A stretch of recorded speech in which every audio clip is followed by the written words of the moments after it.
All truth contains paradoxes. Uh, yeah, I'm sorry, but it seems that it does.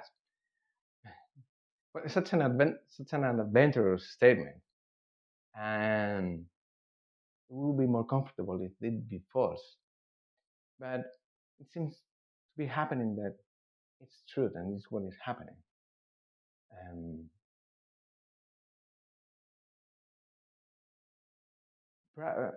Probably the most fundamental thing, the most fundamental perspective that we can look into it in order to decipher this is that it's very clearly pointed by Gödel's incompleteness theorems, which say something like, well, actually they come to say that if a logical system is expressive enough to contain the rules, to build the rules of arithmetics, which is not pretty much, it's not, um, it's not very bold system. Um, we, it happens that we can prove that the system contains statements that cannot be proved true or false. And let me say it once again, because it, it looks innocent, but it challenges the very most fundamental things that you can base your thought on. And he says that if a system is strong enough to express arithmetics, which is not pretty much, it is demonstrated that it contains statements that cannot be proven true or false. What a crazy world we can build on top of that. If for the most fundamental logical systems, we cannot say specifically if something is true or not. It goes further. It goes and says in the second part of its theorems, the second one, says that any logical system cannot prove, cannot express, cannot determine its own consistency, which allows room for every kind of contradiction within it, for every for, for every logical system. What can we say against that, and what kind of crazy things is supposed to build on top of that? If somehow everything is allowed, everything can be true or false. It, it can throws you in an abyss of nihilism. And everything can be true or false. Get, we cannot give anything for granted. It, it, you can contemplate this from very ugly points of view. But what if it's not that bad? What if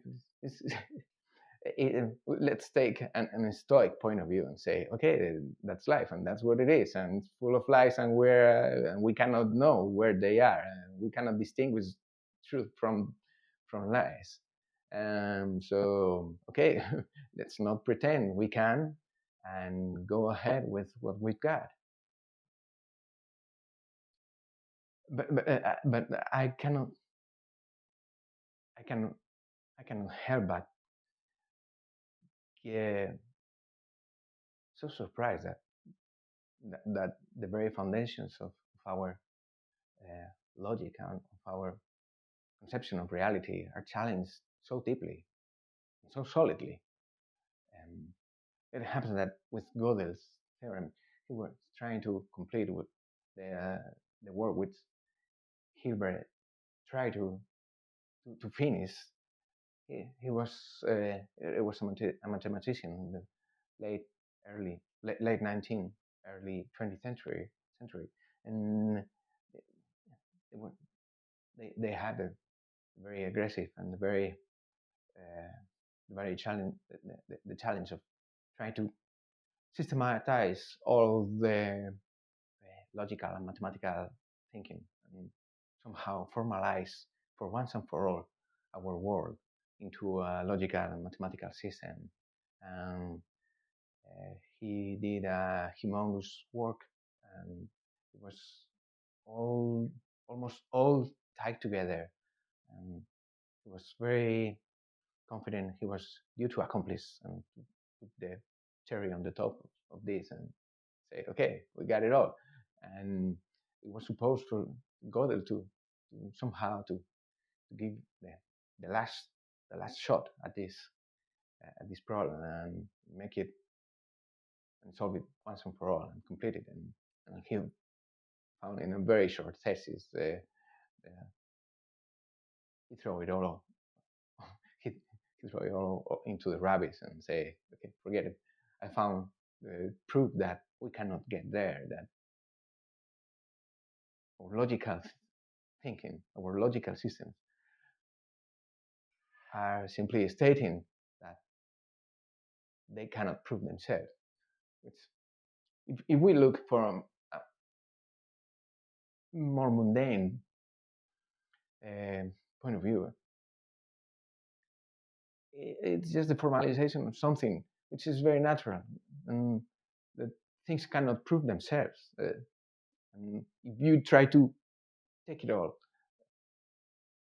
where are you proving with? You're supposedly to prove with something external, and some object should be proven by something else outside to make it objectively. And when you try to prove it all, to systematize all, there is nothing outside in order to prove it. Somehow it's expressing this. We can think about this from many other points of view. I think Gödel goes deeper than anyone, but it comes from some other points of reality. If we look, let's take a slightly less formal way of thinking about this, and let's think about something else that as well it hits my mind so hard, which is the Mandelbrot set. Mandelbrot set is a mathematical object, and I say, okay, we're going away from the less abstract to the most tangible, and this is slightly less abstract, less theoretical than Gödel's theorems. Mandelbrot set is a mathematical object, and what has to do with paradoxes? I'd say it has to do all with paradoxes. We think about Mandelbrot set is this mathematical object that we have a plane, we have a two-dimensional space. It's the space for the complex numbers, and that's an image that resembles kind of a beetle with many rays around it. You start looking into it, into specific places of the image, and you zoom in. You see these little beetles all over the place, and these beetles are made of more rays. With these rays are surrounded with more and more beetles, and it's what it's called a fractal because it's made of geometrical patterns which repeats at the similarity replaces resembles at all of these scales as you zoom in into the picture. These beetles are the set of points which comply with very simple rule, and the rule is that you do a simple mathematical operation iteratively over this point, and if it happens a condition which is that it diverges and it goes into infinity, this is not part of the Mandelbrot set. And otherwise, if it is set, it gets into a scaling, it doesn't diverge into infinity, but goes into a finite number. After infinite iterations, you define it as belonging to the Mandelbrot set. What we have is like a black area with the beetles, and these colorful things with the surrounding. And what we have is it's a very simple rule. Very simple rule which states, okay, square the number, add one, take the result, square it again, add once again, and do it iteratively. And it's a very simple operation. There's simplicity, I'd say. But by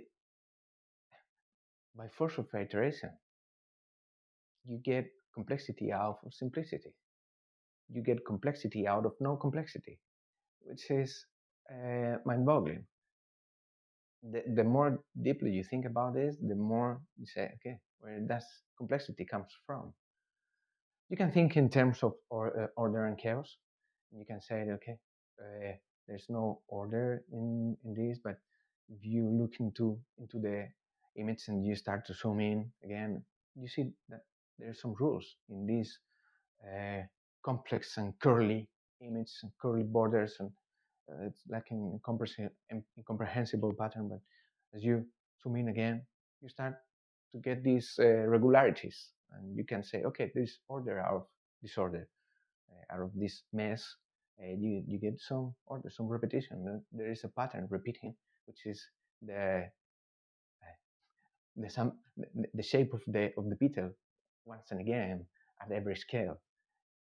So and so there is a common denominator in these two things, in the Mandelbrot set and in the Gödel's theorems of incompleteness. And that is the recursivity. Recursivity is probably in many people from computer science are familiar from that, because it's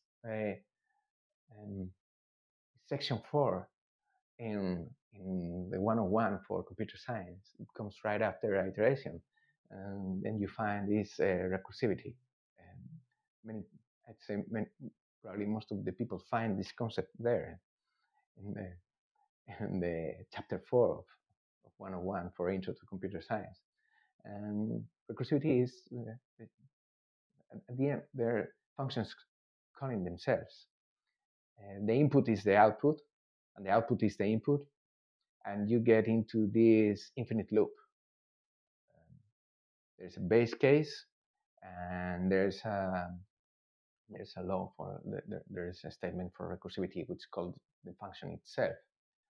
So the concept for me, it's very similar to what we have with mirrors in front of mirrors. That is for me recursivity.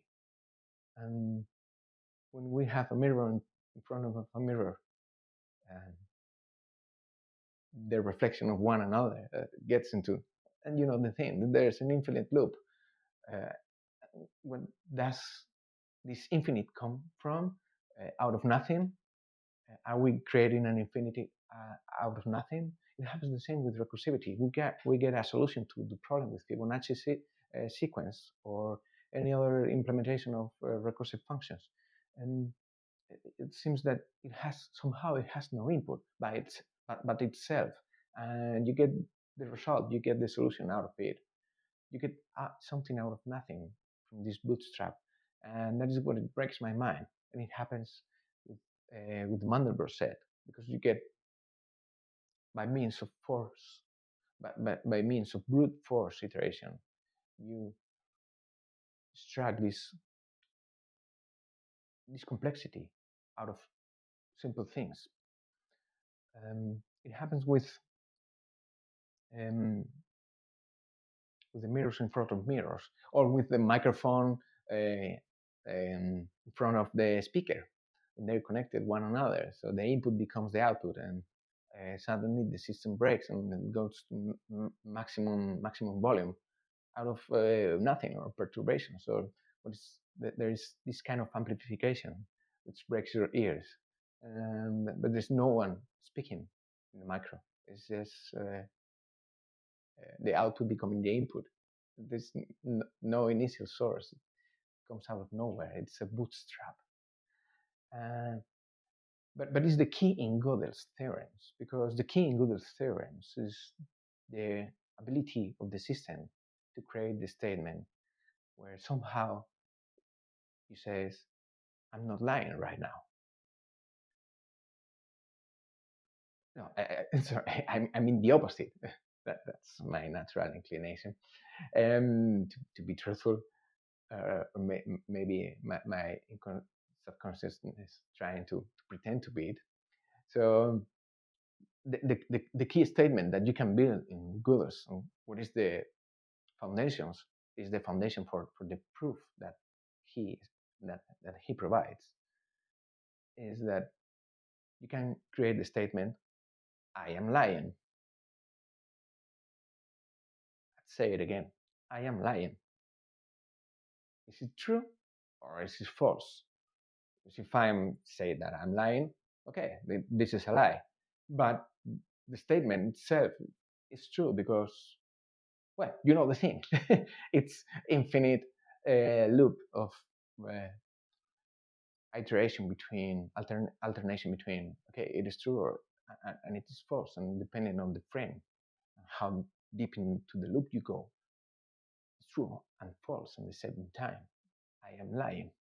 Okay, it's like these visual illusions that you have, and there is a cup in the middle, but you can see in black and white that the faces at each side of the cup, and the image is about the silhouette of the faces or the cup in the middle. It's both. Depends. It's both and none at the same time.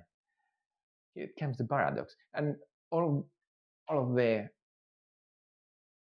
Gödel's theorems based are founded in these kind of statements that, in essence, is recursivity.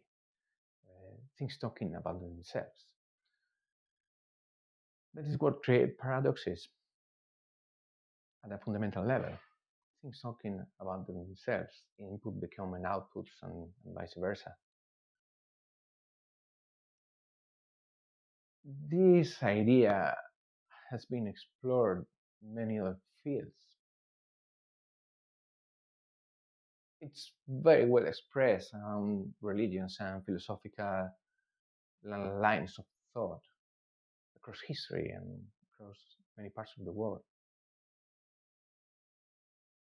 I would like maybe try to think about paradoxes like from a different perspective. But I think all truth contains paradoxes. It's just an expression. From the Mandelbrot said, where does this complexity come from? I think somehow is the complexity is out there, and somehow is mined out, is extracted, and is expressed and manifested by brute iteration.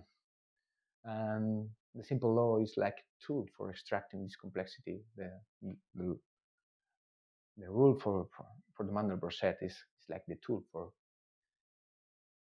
it's a simple tool, extracting, digging, mining the complexity, which is somehow potential and implicit in the reality. The iteration is the one extracting it. It's not creating it. It's manifesting it somehow. I think it can express this process as manifestation of some latent thing. We're talking about latent explanations. We can think about as well from the point of view of machine learning, or it's familiar, the idea of embedding and dimensionality reduction. And we can think that paradoxes are simply the manifestation that the data that we want to expressed into a reduced dimensionality space of our thought is simply not enough. It's not expressive enough in order to express the complex nature of the reality. Simply the nature of the reality, the data that we are dealing with, when we try to project into the Cartesian axis of our thought, it's, it simply doesn't fit into that. We do not have the ability to represent the full structure into a so reduced dimensionality space.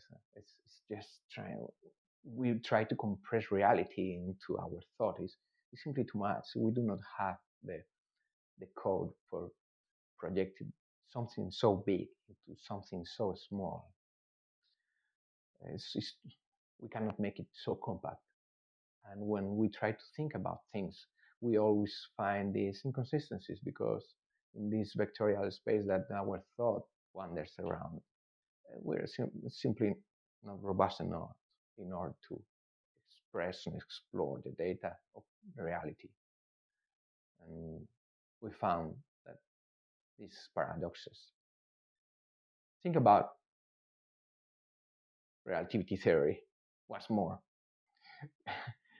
And I think relativity theory from Einstein is so profound and it's so fundamental that it's a so powerful exercise that it can be it can be used in from many points of view, from many perspectives. It's so fundamental that it expresses very well. It serves very well as an exercise to illustrate any idea. There are paradoxes out there. Think about light. You cannot break the barrier of the speed of light like we do with the speed of sound. Why not?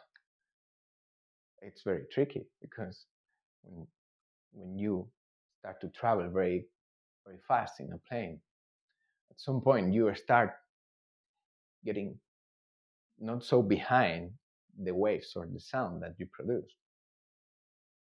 And at some point you pass them.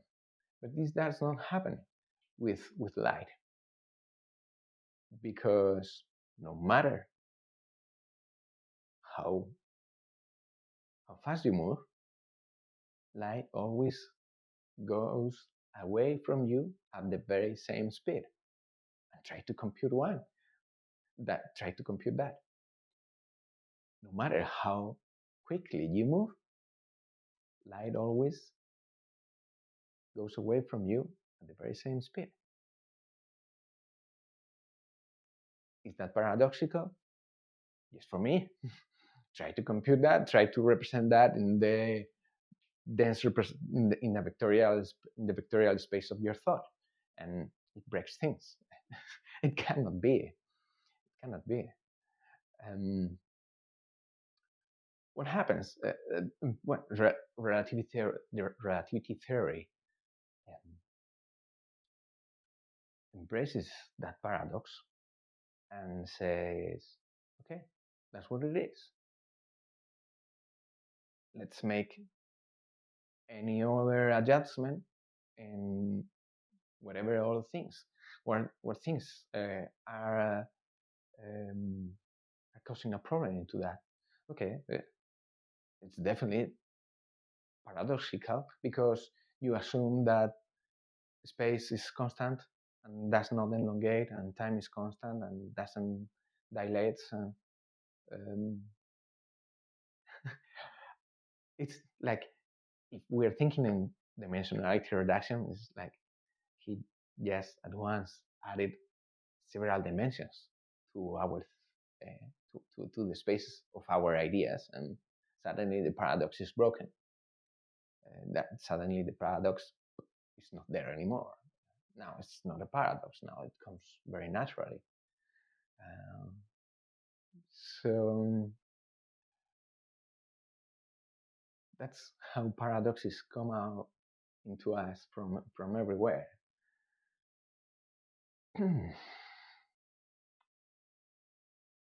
If you want to conquer something, you first need to surrender. I think I come to into this thought, into this idea many times, especially recently. Uh, I think about this from the point of view of we talk about we mentioned before religions all around the world and history. Probably East illustrates very well this in, the, in their philosophies and religions. Let's think about Zen Buddhism. Um, it, it revolves around paradox as well. I think in order to attain Zen, you shouldn't be pursuing Zen. So what the hell are we talking about? Are we intending to attain Zen or not? Because if you try to attain it, it can't be attained. So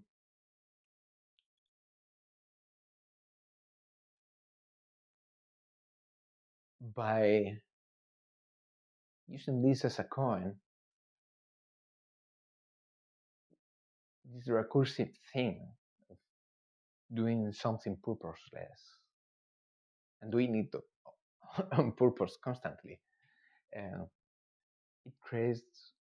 I think that it creates this thing of the mirrors in front of mirrors, this bootstrap out of nothing, because by iterating into this loop, okay, but I'm not actually attaining Zen, so I think I'm closer to it. So, um, but let me try not to attain it, not to pursue it. And if you keep on diving into that loop, uh, aside of becoming crazy, you attain Zen.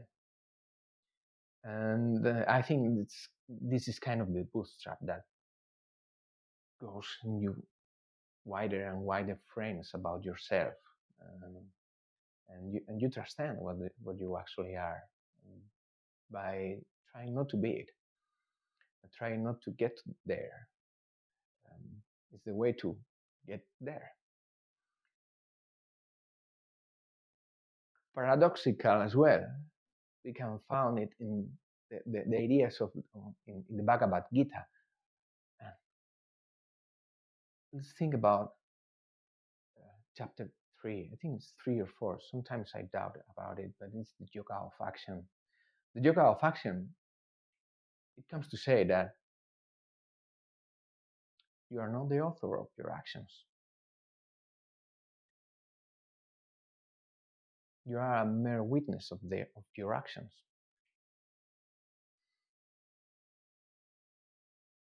If you surrender, you start conquering something. Uh, for you to conquer something, you need to surrender. So you need to accept that you are not the author of your actions in order to become um, to start to getting in charge of yourself. First thing is recognizing that you are not the author, that you are not in control. By that, you somehow attain some control. You get closer to being the master of your own reality. But first, you need to acknowledge that you are not and you cannot be. And isn't that a paradox? But I think it's true. Even being paradoxical, I think it's true. I cannot prove it, and maybe it's one of these statements that cannot be proven within the system, but for sure it's contradictory.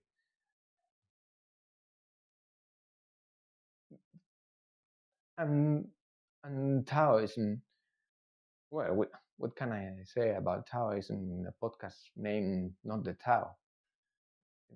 It doesn't mean to be the Tao, but but there it is. And what more recursive and what a more Gödelian starting to a book than beginning with uh, the Tao which we can talk about is not the real Tao. And so starts the book, and the rest comes after that. I don't know why, I don't know what for, but what can be more Gödelian than that? It's not paradoxical and the same. I cannot prove that it is true, but I take it as true. And the whole thing about yin yang it's, it's the depiction of the paradox. What, what more paradoxical than embracing of the opposites into a unity, which is what is the yin yang, the symbol, which is resounds so deeply all around Taoism. Um, it seems to be making reference to the sunny and the shady sides of a hill, of a mountain. And well, it happens with magnetism as well. We are trying for so long to build the monopole that we cannot be, we cannot have a magnetic field without without a positive and a negative. It's just two sides of the coin. You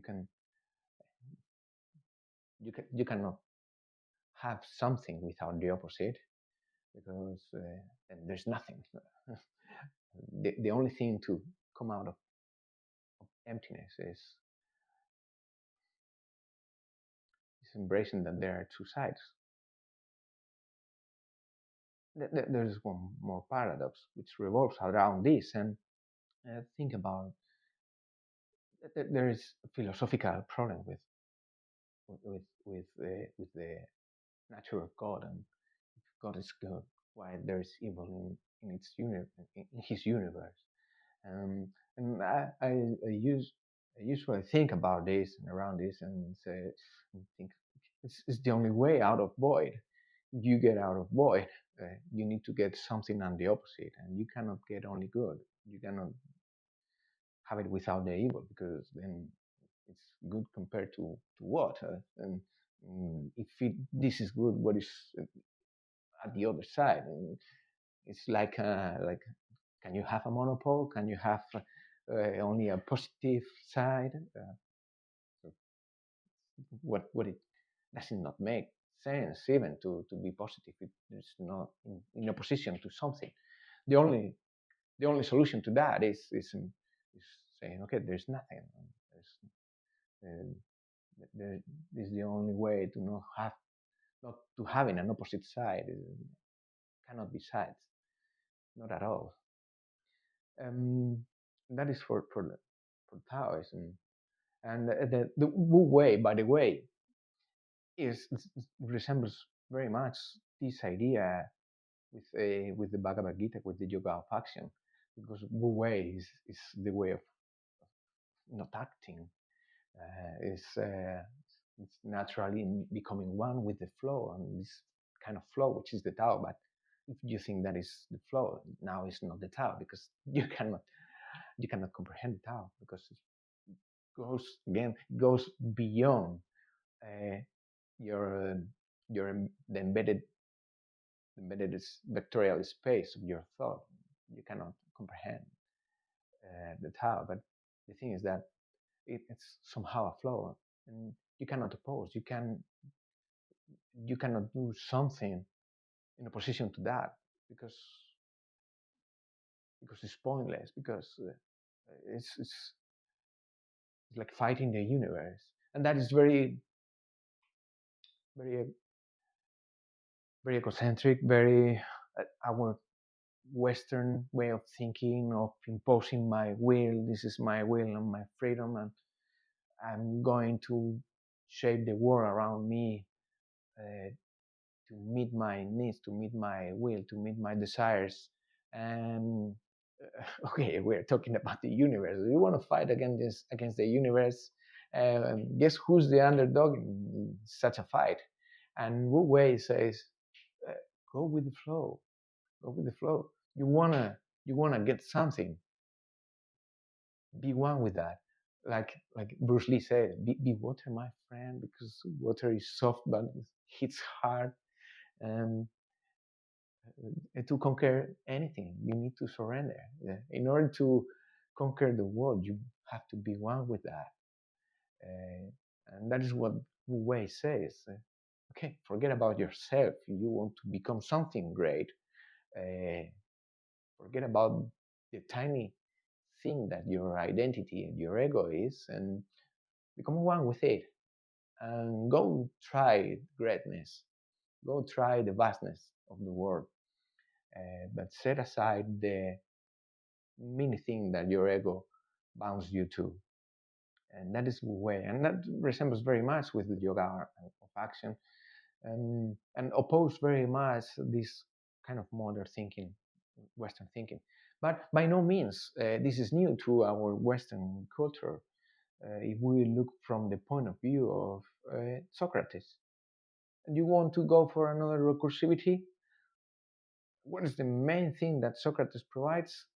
What is the main reason of him being a protagonist of our culture from millennia ago?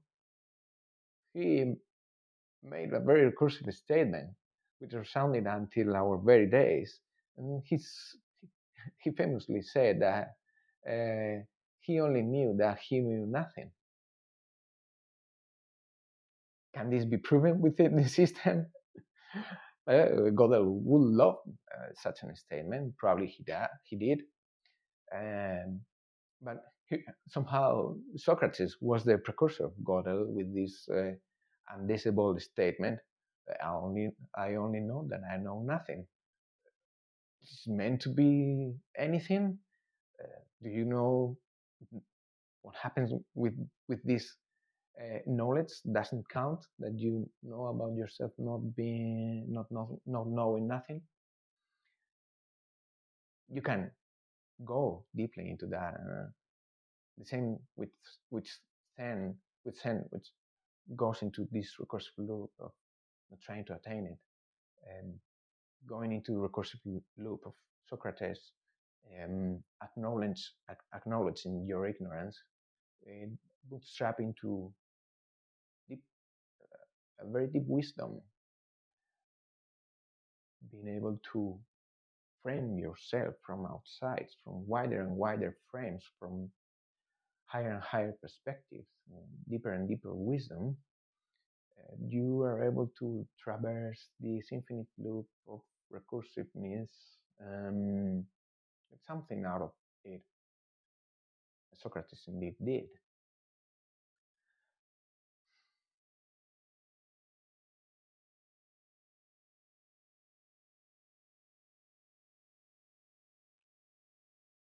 Probably I wanted to say something else about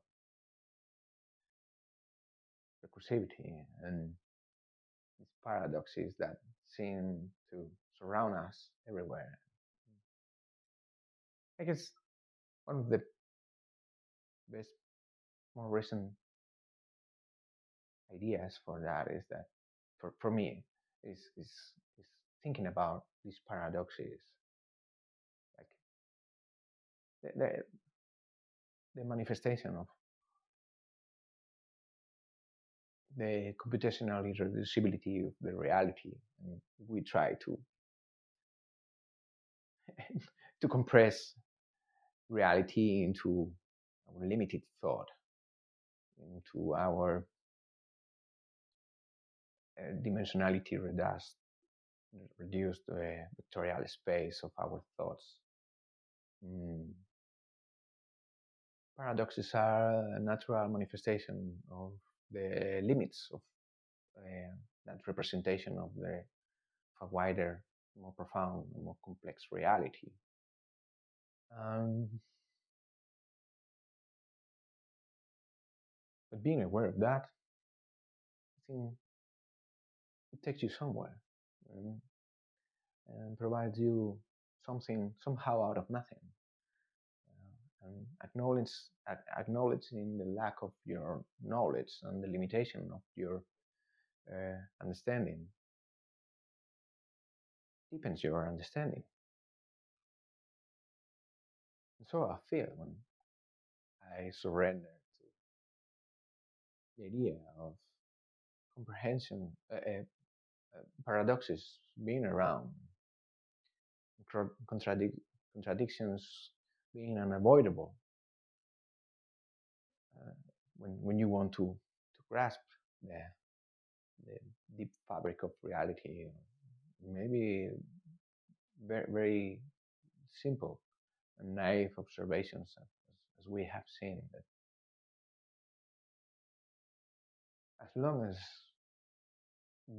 you do not take your eyes out of it, you found that they are full of paradoxes. And embracing them is very, it takes you closer to the truth. That's that is what you seek.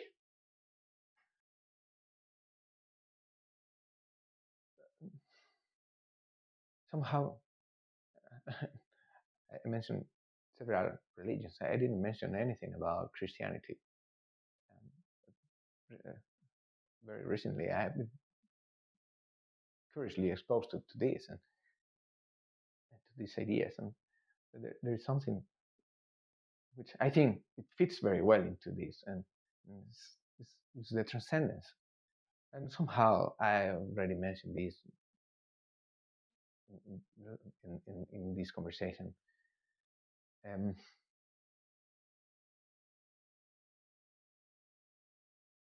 in order to transcend, you need to dissolve your ego. One of the ways of thinking about Christianity is, okay, forget about yourself. You are simply a sheep. Um, Acknowledge that, and embrace the shepherd, embrace the shepherd who guides you. And you have nothing, but the light is here for you. So if you surrender, if you neglect and throw away into being your ego, and this is what many people with drugs experiencing with psychedelics and things like this, having to have these ego dissolution experiences, and they come out the others at the other side and say, I've known God and the nature of reality. And there's some truth in that, because as long as you reduce your ego, and you become something, you merge with the rest of the reality. If you dissolve your limits, you are closer with the other things, and um, not only you let them get into what you consider you, but you expand yourself. So what is your life? If the boundary is softened or is loosened, it, you become bigger at the expenses of being less you. But what the hell? and, and and this resembles as well. This resounds as well with Christianity, with saying, okay, I'm nothing in front of God. God is Almighty, and nothing. There's something to that, and if you say, I surrender to the Lord, you become something greater, and you transcend. So that's the paradox, and as well it goes back into this thing that surrender into something, and you are closer to conquering it, and it's never ending. Uh, Source of paradoxes out of there. If you look for truth, you the only way you get closer to the truth is by manifesting these paradoxes. Uh, but what the hell? I I do not get tired of finding paradoxes and finding surprise and wonder how deeply they go. That is the paradoxes that I wanted to share. And yes, once again, surrender to start conquering something all the time. Don't forget that I am lying.